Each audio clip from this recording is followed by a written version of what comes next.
എന്താണ് virtual office? അതിൽ നമുക്കൊരു private limited LLP company register ചെയ്യാൻ പറ്റും. ഇത് ആക്ച്വലി എനിക്കൊരു 4-5 കൊല്ലം മുന്നേ വന്നൊരു ക്വസ്റ്റ്യനാണ്. അപ്പോൾ അത് ഇപ്പോഴും പല ആൾക്കാരും ചോദിക്കുന്നുണ്ട്. പലരും യൂട്യൂബിലും ഇൻസ്റ്റാഗ്രാമിലും ഒക്കെ സെർച്ച് ചെയ്യുന്നുണ്ട്. സോ ഐ തോട്ട് അതിനെ പറ്റി നമുക്കൊരു ആൻസർ ചെയ്യാം. അതുമാത്രമല്ല, ഇതുമായിട്ട് സിമിലറായിട്ട് ഞാൻ തന്നെ ഒരു വെഞ്ചർ ചെയ്യുന്നുണ്ട്. So maybe I will be able to help you on that too. എന്താണ് വെർച്വൽ ഓഫീസ്? ഈ വെർച്വൽ ഓഫീസിൽ നിങ്ങൾക്കൊരു private limited LLP company register ചെയ്യാൻ പറ്റും. അതാണ് ഇന്നത്തെ വീഡിയോയിൽ ഞാൻ ആൻസർ ചെയ്യാൻ പോകുന്നത്.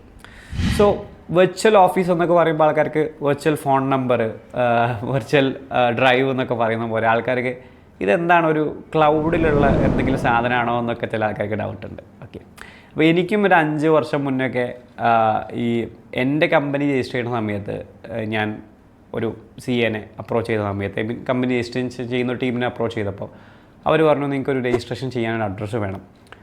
ഓക്കെ, അപ്പോൾ ഞാൻ പറഞ്ഞു എനിക്കങ്ങനെ ഓഫീസൊന്നുമില്ല, കാരണം ഞാനൊരു IT കമ്പനിയാണ് ഓപ്പറേറ്റ് ചെയ്യുന്നത്. ഞാനൊരു കോവർക്കിംഗ് സ്പേസിൽ അന്ന് ഒരു എനിക്ക് കോവർക്കിംഗ് എന്ന് പറയാൻ പറ്റില്ല, എൻ്റെ ഇൻസ്റ്റിറ്റ്യൂട്ട് പ്രൊവൈഡ് ചെയ്തിരുന്നൊരു സ്പേസ്, ക്യുസാറ്റിലാണ് ഞാൻ പഠിച്ചിരുന്നത്. അപ്പോൾ അവിടെ എനിക്ക് സിറ്റിക് എന്ന് പറഞ്ഞ സ്പേസ് അവർ തന്നിട്ടുണ്ടായിരുന്നു. അതൊക്കെ ഒരുപാട് ഹെൽപ്ഫുള്ളായിട്ടുള്ള കാര്യമായിട്ട്, അതുകൊണ്ടാണ് ഞാനത് പറയുന്നതിന്.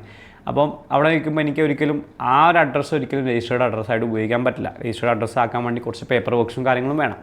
അപ്പോൾ അവർ പറഞ്ഞു നിങ്ങളുടെ വീടിൻ്റെ അഡ്രസ്സ് ഉപയോഗിക്കാം, പക്ഷേ കുഴപ്പമൊന്നുമില്ല, പക്ഷേ അത്ര ഒരു പ്രൊഫഷണൽ അല്ല. അപ്പോൾ എൻ്റെ വീട്ടിൽ ഞാൻ മലപ്പുറത്തുള്ള എൻ്റെ വീടിൻ്റെ അഡ്രസ്സ് കൊടുത്തിട്ടാണ് അന്ന് രജിസ്ട്രേഷൻ ചെയ്തത്.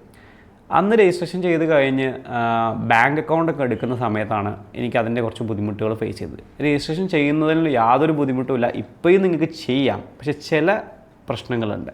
ആ ചില പ്രശ്നങ്ങൾ എന്താണെന്ന് വെച്ച് കഴിഞ്ഞാൽ, ബാങ്കുകാർ വെരിഫിക്കേഷൻ വന്ന സമയത്ത് അന്നത്തെ എൻ്റെ ബാങ്ക് എന്നോട് അവിടെ ഈ ഒരു ബിസിനസ് അഡ്രസ്സിൽ ബോർഡില്ല എന്നൊക്കെ പറഞ്ഞിട്ട്, അപ്പോൾ എൻ്റെ വീടാണല്ലോ, എനിക്ക് അവിടെ ബോർഡ് വെക്കാൻ പറ്റില്ലല്ലോ. ഓക്കെ, അങ്ങനെ ഒരു സാധനം വന്നു. പിന്നെ അത് കഴിഞ്ഞ് പിന്നീട് ഞാൻ GST രജിസ്റ്റർ ചെയ്തപ്പോൾ GSTയിൽ നമ്മുടെ ബിസിനസ് അഡ്രസ്സിൽ ബോർഡ് വെക്കുന്നത് മാൻഡേറ്ററി ആയി. ഓക്കെ, ബാങ്കുകാർക്ക് ഓപ്ഷണലാണ്, കാരണം അവർ വരുന്ന സമയത്ത് നമ്മുടെ ബോർഡ് അവിടെ ഉണ്ടാവണം എന്നാണ് കുറേ ആൾക്കാർക്കുള്ളത്. പക്ഷേ എന്നാലും അതൊരു മാൻഡേറ്ററി ആയിട്ട് പല ബാങ്കുകളും പറയുന്നില്ല. ചില ബാങ്കുകൾ ഇപ്പോൾ പറയുന്നുണ്ട് കേട്ടോ. ഓക്കെ, അപ്പോൾ അതൊക്കെ ഇനി കുറേയൊക്കെ സ്ട്രിക്റ്റായിട്ട് വരികയാണ്. ഓക്കെ, അവിടെയാണ് അപ്പോൾ നമുക്കൊരു ആൾട്ടർനേറ്റീവ് എന്താ ഉള്ളത്? ആൾട്ടർനേറ്റീവ് ഉള്ളത് നമുക്കൊരു ഓഫീസ് സ്പേസ് റെൻറ്റിനെടുക്കുക എന്നുള്ളതാണ്. അപ്പോൾ എന്നെപ്പോലൊക്കെ ഒരാൾ അന്ന് സ്റ്റാർട്ട് ചെയ്യുന്ന സമയത്ത് ഒരു ഓഫീസ് സ്പേസ് റെൻറ്റിനെടുക്കുക എന്നുള്ളത് മേ ബി ഇപ്പോൾ കൊച്ചിയിലുള്ളൊരു സിറ്റിയിലാണെങ്കിൽ ഒരു 15,000 to 20,000 പെർ മന്ത് എങ്കിലും ഒരു റൂമിന് ചിലപ്പോൾ കൊടുക്കേണ്ടി വരും. അത്രയും എമൗണ്ട് കൊടുത്തിട്ട് ഓടിക്കാൻ ചിലപ്പോൾ ആ റൂം നമ്മൾ യൂസ് ചെയ്യുന്ന പോലും ഉണ്ടാവില്ല. അപ്പോൾ ഇവിടെയാണ് നമുക്കൊരു വെർച്വൽ ഓഫീസ് എന്നുള്ളൊരു കൺസെപ്റ്റ് വരുന്നത്.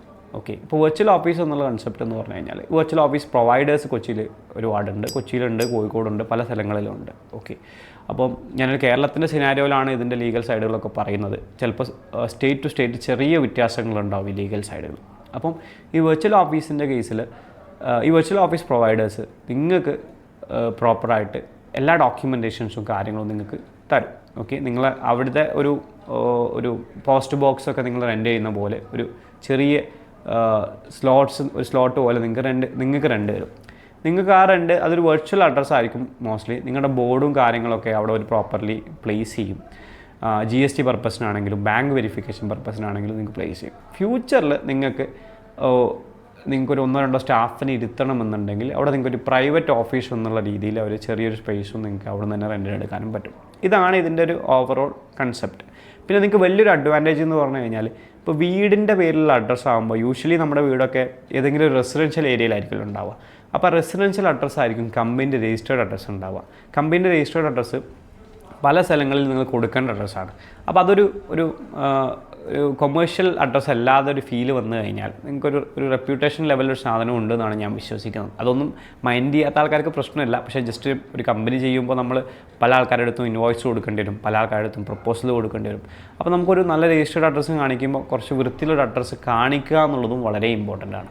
ഞാൻ ഈ വെർച്വൽ ഓഫീസിൻ്റെ ഒരു വീഡിയോ ചെയ്യാനുള്ള റീസൺ തന്നെ, ഞാൻ ഈ virtual office and managed office around ഒരു വെഞ്ചർ സ്റ്റാർട്ട് ചെയ്യുന്നുണ്ട്.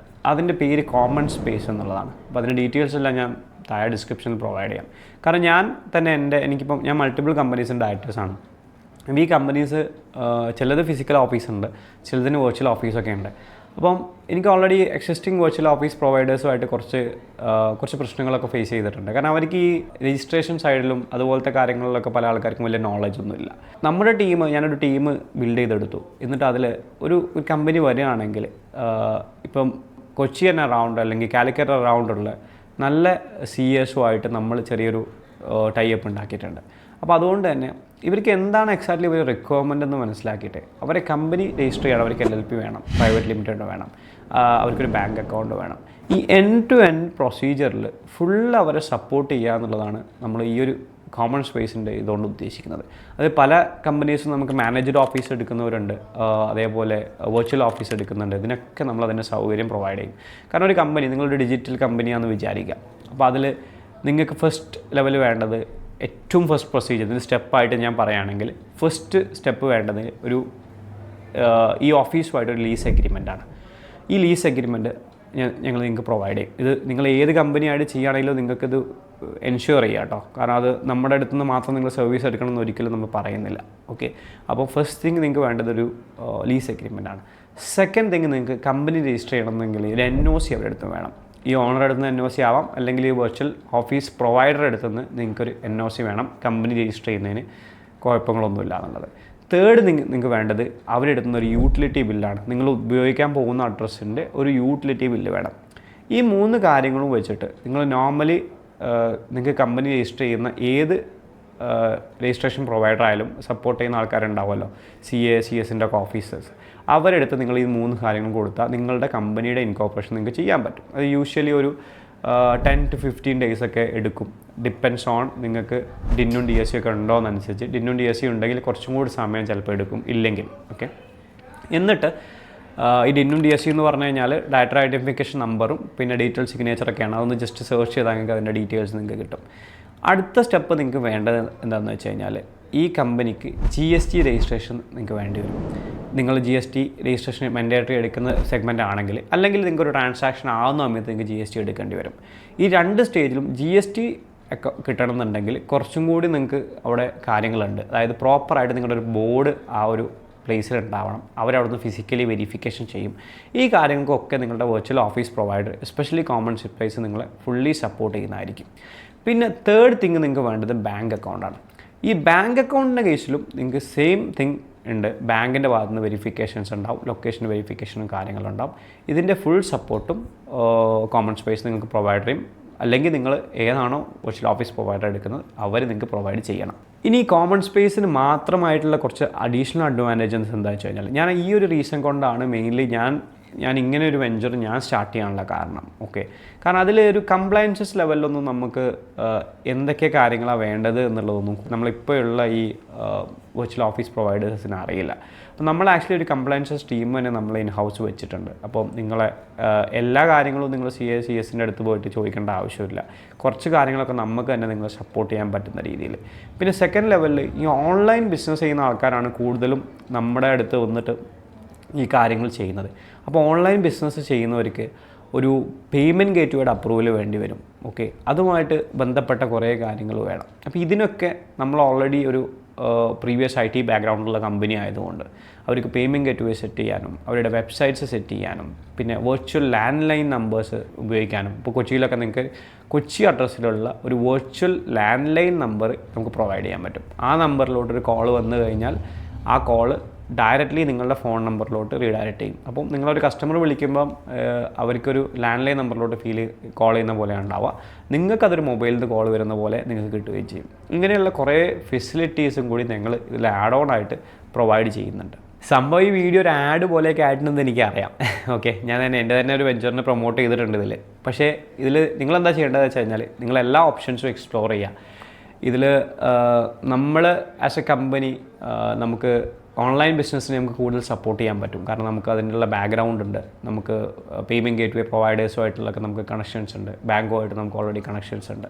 അപ്പോൾ കൂടുതലും നമ്മൾ rather than നിങ്ങൾക്ക് ജസ്റ്റ് ഒരു റെൻ്റ് അഗ്രിമെൻറ്റ് തന്നിട്ട് നിങ്ങൾ ബാക്കി ചെയ്തോ എന്ന് പറയുന്നതിനപ്പുറത്തോട്ട് രജിസ്ട്രേഷന് വരെ നമ്മൾ എക്സിസ്റ്റിംഗ് ആയിട്ടുള്ള കൊച്ചിയിലുള്ള പല CSOആയിട്ട് കൊളാബറേറ്റ് ചെയ്തിട്ട് നിങ്ങൾ സപ്പോർട്ട് ചെയ്യുന്നുണ്ട്. സോ എനിവേ നിങ്ങൾക്ക് അങ്ങനത്തെ എന്തെങ്കിലും എൻക്വയറീസ് ഉണ്ടെങ്കിൽ നിങ്ങൾക്ക് താഴെ നമ്മൾ കൊടുത്തിട്ടുള്ള നമ്പേഴ്സിലും വെബ്സൈറ്റ് ലിങ്കും ഉപയോഗിച്ച് നമ്മളെ കോൺടാക്റ്റ് ചെയ്യാവുന്നതാണ്. ഈ വീഡിയോ ഞാനിവിടെ വൈൻഡപ്പ് ചെയ്യാണ്. അപ്പോൾ നിങ്ങൾക്ക് virtual office, company registration, GST registration, ഈ മേഖലകളിൽ എന്ത് ഡൗട്ട് ഉണ്ടെങ്കിലും എന്ത് ചെയ്യുക, നിങ്ങൾക്ക് ഇതിൻ്റെ കമൻറ്റിലിടാം, ഞാനത് റെസ്പോണ്ട് ചെയ്യുന്നതായിരിക്കും. സോ ഇനി അതല്ല, നിങ്ങൾക്ക് എന്തെങ്കിലും സംസാരിക്കണമെന്നുണ്ടെങ്കിൽ ഡിസ്ക്രിപ്ഷനിൽ കൊടുത്ത നമ്പറിൽ വാട്സപ്പ് ചെയ്യാവുന്നതാണ്. Okay, by.